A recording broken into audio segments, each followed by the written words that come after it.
And watch your step. It's been an uphill climb for Veronica Hedgens these last few months. This is the unit here. A retired Army major, Hedgens decided to rent out her row home in Southwest D.C. to make a little extra income after she moved in with her elderly father to help care for him.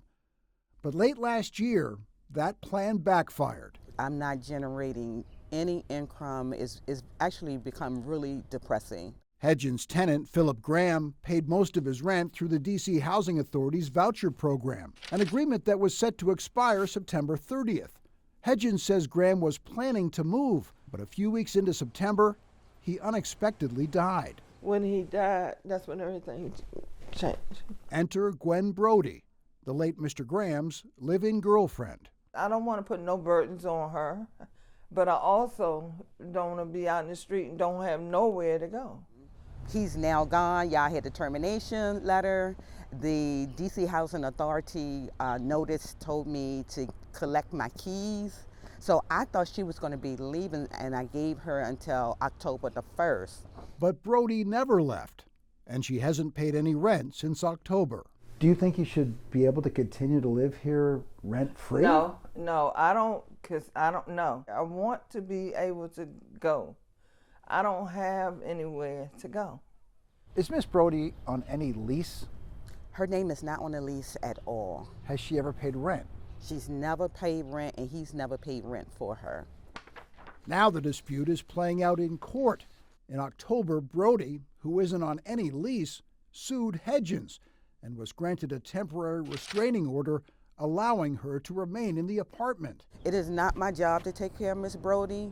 It was my job to take care of Philip Graham. Hedgens countersued, telling the court Brody owes her over $13,000 and added, "I have depleted my savings and used my credit cards to keep from losing my car and house." I got to take care of the utilities. I still got to pay the mortgage.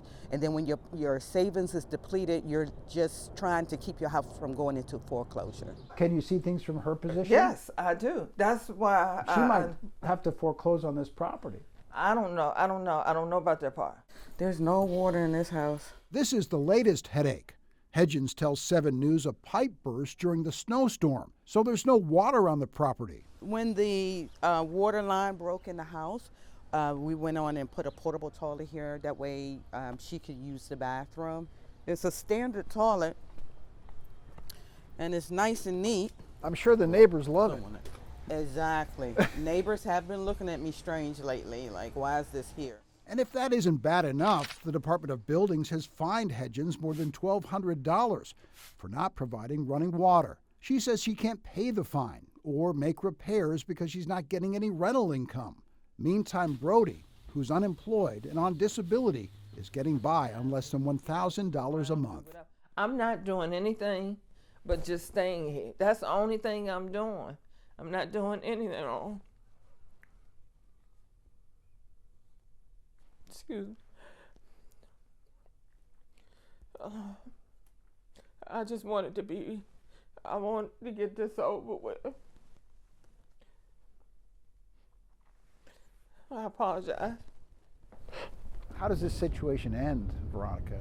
It ends with the city stepping in and come up with a place for Miss Brody to stay. It would just be better if we didn't go to mediation and just evict her, and then any other court case you want to have, we can continue to have that, but allow me to have my home back. Veronica Hedgens and Gwen Brody were scheduled to have a mediation session this week. We'll let you know, Michelle, if that leads to any sort of resolution in this case. Okay, so John, Brody isn't on any lease here. How is it that she can legally claim that she has the right to stay?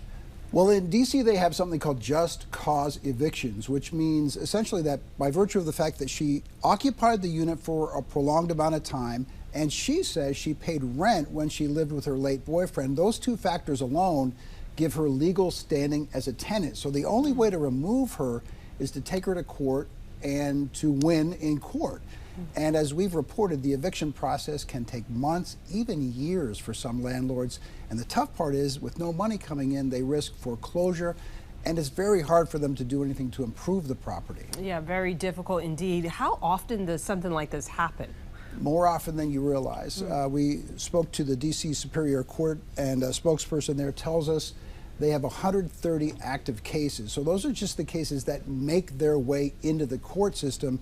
I think it's safe to say there are probably a number of cases beyond the court system. Wow, really eye-opening. Thank you for your reporting, John. We know you'll stay on top of the squatter issues, and you can find all of our coverage on WJLA.com. Just search squatter.